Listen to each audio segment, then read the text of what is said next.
से हैं आप सब। आज की हमारी कहानी है प्यार या प्लान। रागिनी की शादी बड़े धूमधाम से हुई थी। उसने कभी नहीं सोचा था कि उसकी जिंदगी इतनी जल्दी बदल जाएगी। मायके से ससुराल तक का सफर किसी सपने से कम नहीं था। ससुराल में पैर रखते ही उसने अपनी सास, ससुर, जेठ जेठानी और नंद को देखा। घर बड़ा था पर उसके कोनों में एक अजीब सा सन्नाटा पसरा हुआ था। सास सुधा देवी चेहरे पर सख्त रौब रखती थीं। उनकी आंखों में गहरी परछाई थी, जैसे वो कुछ छुपा रही हों। रागिनी ने पहली बार उनकी आंखों में झांका तो उसे लगा कि इन आंखों में रहस्य छुपे हैं। वहीं नंद सुमन बेहद बातूनी और खुशमिजाज दिखने वाली लड़की थी, लेकिन उसके हाव भाव में भी कुछ तो अजीब था। पहली रात रागिनी को नए कमरे में ले जाया गया। कमरा सजाया गया था, लेकिन खिड़की से बाहर दिखता काला आंगन उसे डरा रहा था। आंगन के कोने में एक पुराना लकड़ी का दरवाजा था जो जंग खाकर काला पड़ गया था। किसी ने उसे खोला नहीं था और ऐसा लगता था कि सालों से बंद है। रागिनी ने जिज्ञासा से पूछा, ये दरवाजा कहाँ जाता है? उसके पति अयान ने मुस्कुराते हुए कहा, वो स्टोर रूम है। लेकिन कोई उधर नहीं जाता। रागिनी ने हैरानी से कहा, क्यों? क्या वहां कुछ है? अयान ने बात टालते हुए कहा, नहीं कुछ नहीं, चलो सो जाते हैं। रात बीत गई, लेकिन रागिनी के मन में उस पुराने दरवाजे की छवि गहरी बैठ गई। अगले दिन सास ने उसे घर के कामों में लगा दिया। सुधा देवी का व्यवहार उसके साथ शुरू से सख्त था। छोटी छोटी गलतियों पर डांटना, हर चीज पर ताने देना। लेकिन रागिनी सब सह रही थी। उसने सोचा शायद यही ससुराल की जिंदगी है। तीसरे दिन एक औरत घर आई। उसने आते ही सुधा देवी से कहा, भाभी आप अब भी उस कमरे को बंद रखती हैं? ये सुनकर रागिनी का दिल जोर से धड़कने लगा। वह समझ नहीं पाई कि किस कमरे की बात हो रही है। सुधा देवी ने गुस्से से कहा, इस बारे में फिर मत कहना। उस औरत ने डरते हुए चुप्पी साध ली। रात को रागिनी ने अयान से पूछा, वो आंगन का दरवाजा, उसी कमरे की बात हो रही थी ना? अयान ने थोड़ा झुंझलाते हुए कहा, रागिनी मैंने कहा ना उस बारे में मत पूछो। लेकिन रागिनी की जिज्ञासा अब और बढ़ गई थी। रात के सन्नाटे में उसने बाहर से उस दरवाजे के पास जाकर देखा। दरवाजे के पीछे से कुछ आवाजें आ रही थीं, धीमी धीमी, जैसे कोई फुसफुसा रहा हो। रागिनी डर गई और भागकर अपने कमरे में लौट आई। उसने तय कर लिया कि इस राज को जरूर खोलेगी। लेकिन उसे नहीं पता था कि ये राज उसकी जिंदगी बदल देगा और इस घर में खून तक हो सकता है। रागिनी उस रात नींद में भी उस आवाज को याद कर रही थी। फुसफुसाहट जैसी आवाज, जैसे कोई धीमे धीमे रो रहा हो। सुबह होते ही उसने तय किया कि अब वो उस कमरे के बारे में सच्चाई जाने बिना चैन से नहीं बैठेगी। सुबह का समय था, घर में सब अपने अपने कामों में व्यस्त थे। सुधा देवी पूजा कर रही थीं और सुमन मोबाइल पर किसी से बात कर रही थी। रागिनी ने मौका पाकर आंगन की ओर कदम बढ़ाया। दरवाजा वैसा ही जंग खाया हुआ था, लेकिन इस बार उसने गौर किया कि ताले पर हल्की खरोंचें हैं, जैसे किसी ने हाल ही में छेड़छाड़ की हो। उसने धीरे से ताले को हाथ लगाया। ताला ठंडा था, लेकिन अंदर से एक ठंडी हवा का झोंका उसके चेहरे से टकराया। रागिनी का दिल जोर जोर से धड़कने लगा। उसने ताला हिलाया, पर तभी पीछे से किसी ने जोर से कहा, रागिनी, यहां क्या कर रही हो? रागिनी डर गई। पीछे मुड़ी तो सुमन खड़ी थी। उसकी आंखों में गुस्सा और शक साफ दिख रहा था। भाभी ये कमरा सबके लिए मना है। मांझी को पता चला तो बहुत गुस्सा आएगा। यहां मत आया करो। रागिनी ने घबराते हुए कहा, मैं तो बस ऐसे ही देख रही थी। सुमन ने ताना मारते हुए कहा, देखना इतना ही अच्छा लगता है तो अपनी जिंदगी देखो, दूसरों की नहीं। रागिनी चुप हो गई, लेकिन उसके मन में सवाल और बढ़ गए। आखिर ऐसा क्या है इस कमरे में जो सब इतने डरते हैं? दिन बीतते गए, लेकिन रागिनी की बेचैनी कम नहीं हुई। उसने गौर किया कि रात के समय सास सुधा देवी कभी कभी आंगन में जाती हैं। एक रात उसने चुपके से उनका पीछा किया। सुधा देवी ने दरवाजे के पास खड़े होकर कुछ मंत्र जैसे शब्द बोले और फिर वापस चली गईं। रागिनी ये देखकर सहम गई। अगले दिन उसने अयान से फिर पूछा, सुनो मुझे सच सच बताओ, उस कमरे में क्या है? मैंने मांझी को रात में वहां जाते देखा है। अयान ने गुस्से से कहा, रागिनी मैंने कहा ना उस कमरे के बारे में मत पूछो। जो बात तुम्हें नहीं पता होनी चाहिए उसे जानने की कोशिश मत करो। ये तुम्हारे लिए ये सुनकर रागिनी के पैरों तले जमीन खिसक गई। तुम्हारे लिए अच्छा नहीं होगा, ये शब्द उसके दिमाग में गूंजने लगे। उस रात जब सब सो गए, रागिनी ने हिम्मत जुटाई। उसने फोन की टॉर्च ऑन की और आंगन की ओर बढ़ी। चांदनी हल्की थी और सन्नाटा ऐसा कि उसकी सांसों की आवाज भी साफ सुनाई दे रही थी। वो दरवाजे के पास पहुंची, ताला अब भी लगा था। उसने ताले को जोर से हिलाया, तभी अंदर से कुछ गिरने की आवाज आई। धड़ाम! रागिनी के रोंगटे खड़े हो गए। अंदर कोई है। अचानक उसने महसूस किया कि दरवाजे के नीचे से पानी जैसा कुछ रिस रहा है। उसने टॉर्च की रोशनी डाली तो देखा, लाल रंग की लकीर बाहर निकल रही है। खून! रागिनी ने दहशत में कदम पीछे खींचे। तभी किसी ने पीछे से उसके कंधे पर हाथ रखा। वो चीखने ही वाली थी कि सामने सास सुधा देवी खड़ी थीं।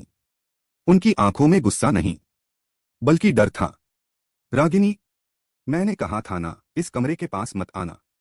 रागिनी डरते हुए बोली। मां जी, ये खून! अंदर कौन है? सुधा देवी का चेहरा सख्त हो गया। कल सुबह तुम्हें जवाब मिलेगा। अभी अपने कमरे में जाओ। रागिनी चुपचाप कमरे में लौट आई, लेकिन पूरी रात उसकी आंखों से नींद गायब थी। खून! अंदर कौन है? और सुधा देवी क्यों डर रही थीं? सुबह जब सब लोग उठे तो आंगन में ताला नहीं था। दरवाजा खुला हुआ था, लेकिन अंदर जो रागिनी ने देखा, उसने उसकी रूह तक हिला दी। सुबह का समय था।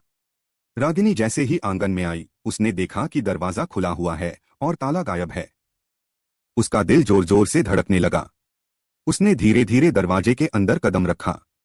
कमरे में अंधेरा था, लेकिन हल्की सी बदबू फैली हुई थी, जैसे पुरानी नमी और खून की गंध। उसने फोन की टॉर्च ऑन की और चारों तरफ रोशनी डाली। सामने पुरानी लकड़ी की अलमारी थी, एक टूटी हुई कुर्सी और जमीन पर बिखरा हुआ काला कपड़ा। और फर्श पर कुछ लाल धब्बे। रागिनी का गला सूख गया। उसने उन धब्बों को ध्यान से देखा, वो खून ही था। लेकिन सबसे डरावनी चीज थी कोने में रखा एक बड़ा लकड़ी का संदूक। संदूक का ढक्कन आधा खुला था और अंदर से एक सफेद कपड़ा झांक रहा था, जो खून से सना हुआ था। रागिनी के पैरों तले जमीन खिसक गई। उसने धीरे से संदूक का ढक्कन उठाया और जो देखा, उसकी चीख गले में ही रुक गई। अंदर एक औरत की लाश थी। चेहरा पूरी तरह ढका हुआ था, लेकिन खून से लथपथ कपड़े देखकर वो समझ गई कि ये किसी की मौत का मामला है। रागिनी पीछे हट ही रही थी कि तभी पीछे से दरवाजा जोर से बंद हो गया। कौन है वहां? उसने डरते हुए पूछा। अचानक सास सुधा देवी की आवाज गूंजी। तुम्हें यही देखना था ना? रागिनी ने कांपते हुए कहा। मां जी, ये कौन है?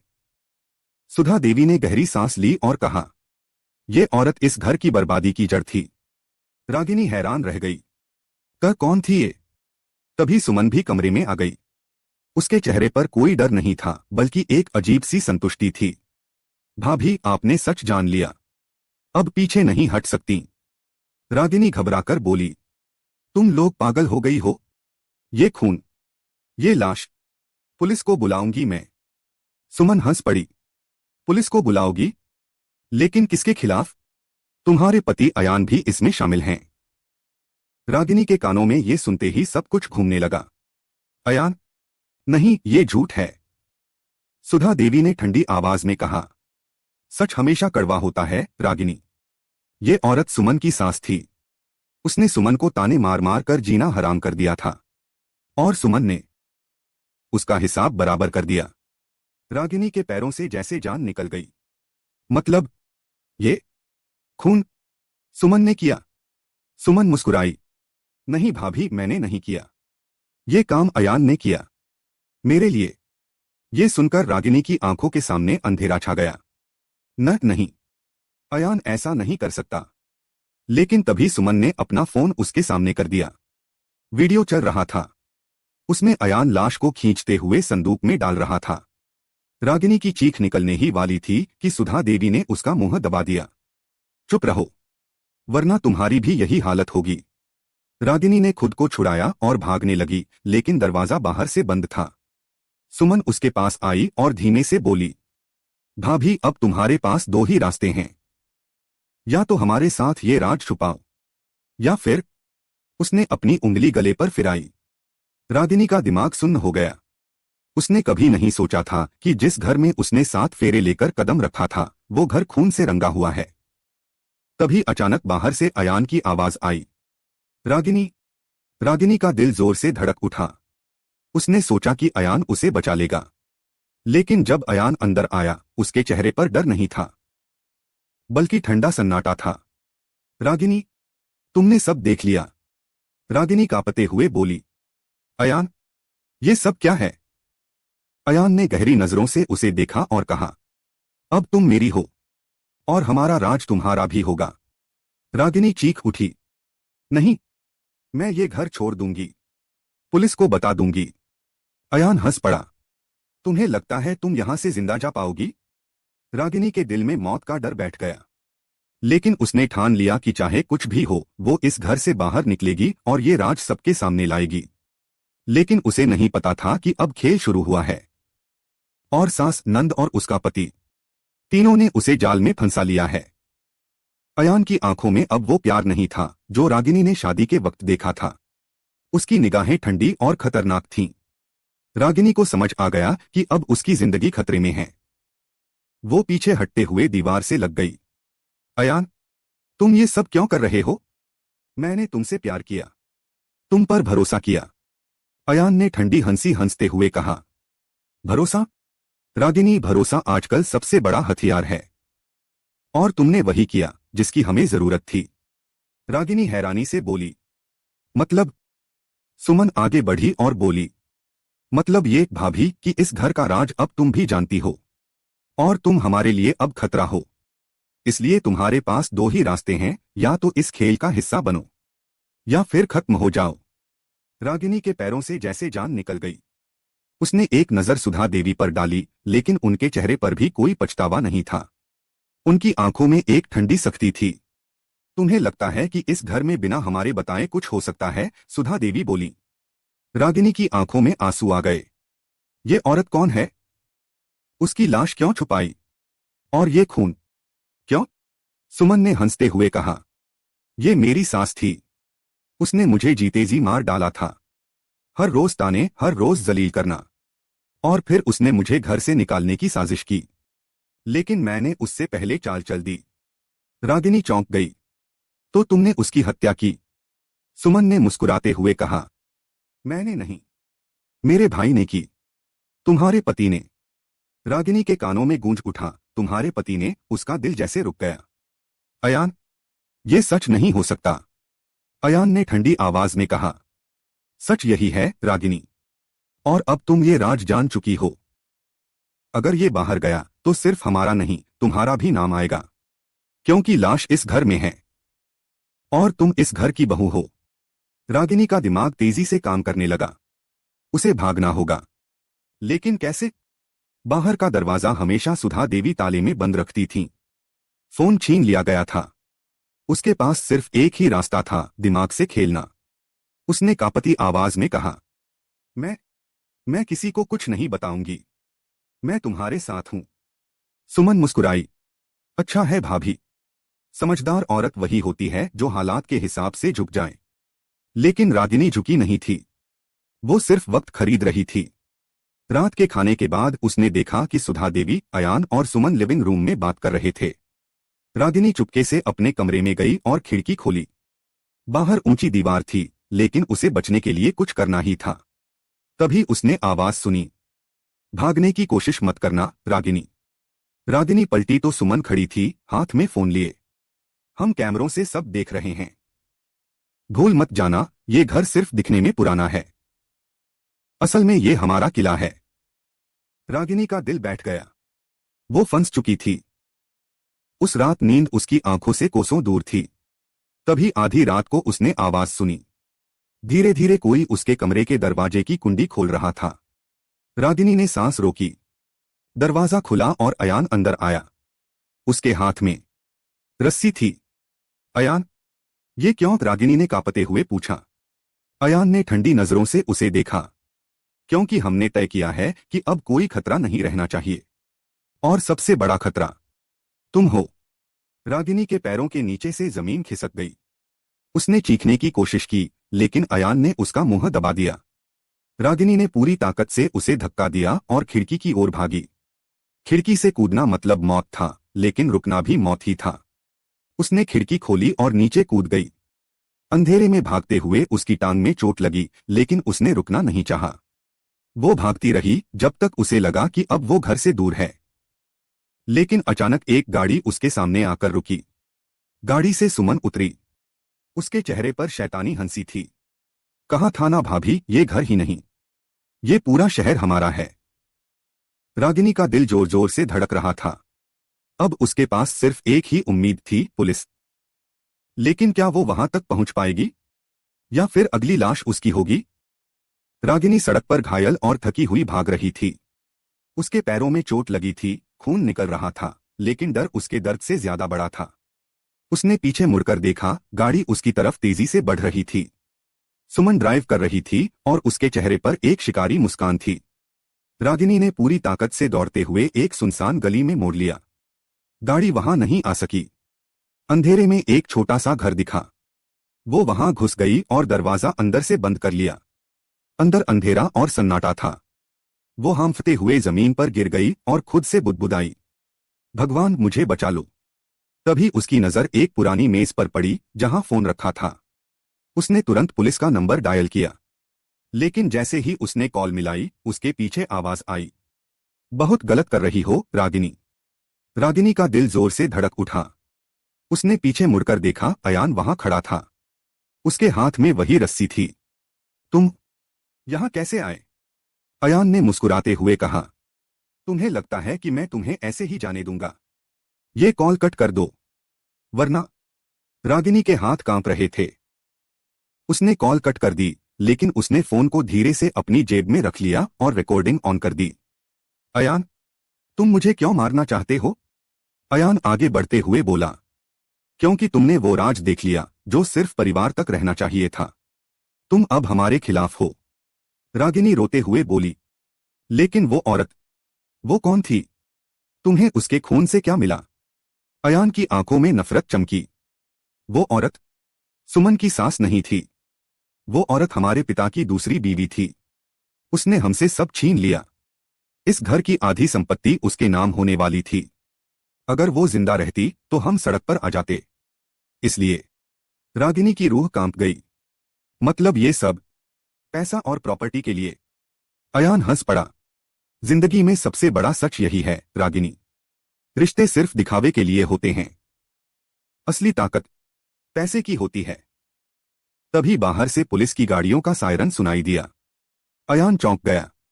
तुमने पुलिस को बुला लिया? रागिनी ने ठंडी मुस्कान दी। नहीं, लेकिन तुम्हारे सच ने खुद तुम्हें फंसा दिया। मैंने ये सब रिकॉर्ड कर लिया है। अयान गुस्से में उस पर झपटा, लेकिन तभी दरवाजा तोड़कर पुलिस अंदर आ गई। उनके साथ सुधा देवी और सुमन भी थीं। लेकिन सुमन रो रही थी। भाई, मैंने तो तुम्हें समझाया था, ऐसा मत करो, लेकिन तुमने मेरी भी नहीं सुनी। अयान गुस्से में चिल्लाया, चुप रह, सब मेरे लिए ही कर रहा था। सब। पुलिस ने अयान को पकड़ लिया। रागिनी ने राहत की सांस ली, लेकिन उसका दिल अभी भी डर से भरा था। उसने सोचा कि अब सब खत्म हो गया। लेकिन तभी इंस्पेक्टर ने उसकी तरफ देखा और कहा, मैडम, आपको एक बात बतानी है। हमें ये फोन रिकॉर्डिंग से पहले ही सच पता था, क्योंकि हमें कॉल आते ही लोकेशन मिल गई थी। लेकिन आपको शायद पता नहीं, ये खेल सिर्फ अयान का नहीं था। रागिनी चौंक गई। मतलब? इंस्पेक्टर ने सुमन की तरफ इशारा किया। सुमन ने ही हमें कॉल किया था, क्योंकि असली मास्टरमाइंड अयान नहीं, सुधा देवी थीं। रागिनी की आंखें फटी रह गईं। क्या? मां जी, इंस्पेक्टर ने आगे कहा, यह प्लान उन्होंने बनाया था। अयान और सुमन तो मोहरे थे, लेकिन जब सुमन को लगा कि अयान काबू से बाहर हो गया है तो उसने हमें खबर दी। रागिनी ने सुधा देवी की तरफ देखा। उनका चेहरा बिल्कुल शांत था। उन्होंने कहा, जिंदगी में जो जीतना चाहता है उसे चाल चलनी पड़ती है। लेकिन मैं हार गई, क्योंकि सुमन ने धोखा दे दिया। पुलिस सुधा देवी और अयान को ले गई। सुमन ने रागिनी की तरफ देखा और कहा, भाभी, मुझे माफ कर दो। मैं भी इस खेल का हिस्सा थी, लेकिन मैं और खून नहीं देख सकती थी। रागिनी की आंखों में आंसू आ गए। उसने सोचा कैसे एक घर जो प्यार और रिश्तों से बसना चाहिए था, लालच और नफरत से बर्बाद हो गया। वो घर अब खाली हो गया, लेकिन उस आंगन का वो पुराना दरवाजा हमेशा के लिए बंद हो गया। और रागिनी ने कसम खाई कि वो इस सच्चाई को कभी नहीं भूलेगी। कहानी खत्म, लेकिन वो कमरा आज भी उसी घर में है, बंद, और उसके पीछे दफन है लालच, धोखा और खून की गंध। धन्यवाद दोस्तों। अगर आपको कहानी अच्छी लगी हो तो चैनल को लाइक, शेयर और सब्सक्राइब करना न भूलें।